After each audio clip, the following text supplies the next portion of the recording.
It was a quiet, moonlit night in the small village of Westhaven.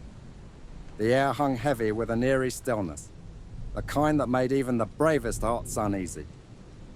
Anna, a young woman new to the village, had just moved into the old ivy-covered cottage at the edge of the woods.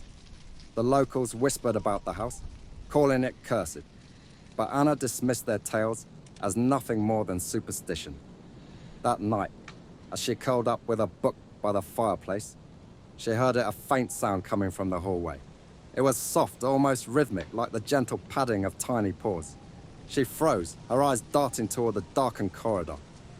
Probably just the wind, she muttered to herself, though she knew wind didn't make sounds like that. The soft padding grew louder, closer, as if something or someone was moving toward her. Gathering her courage, Anna grabbed the lantern on the side table and slowly stood. "Hello!" she called out into the shadows. The sound stopped. Her pulse quickened as she stepped into the hallway, the flickering light casting long, jagged shadows across the walls. As she walked, her eyes caught faint impressions on the dusty wooden floor paw prints, impossibly small, like those of a kitten. They led toward the basement door. Anna hesitated.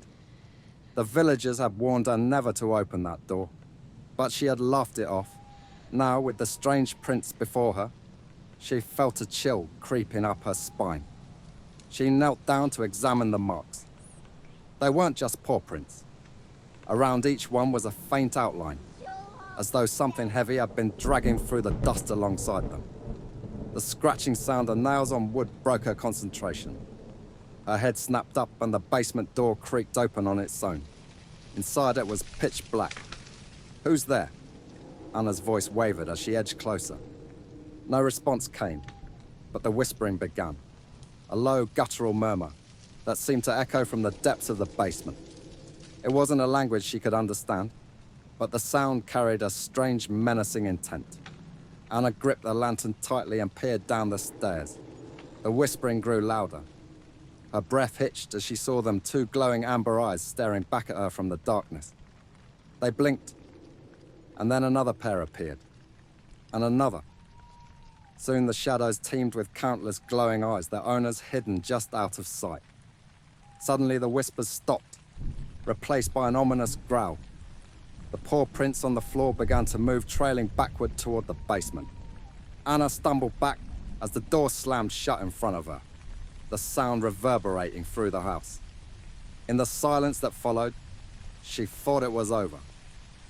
But as she turned to run back to the living room, she heard it again, soft, rhythmic padding, circling her now.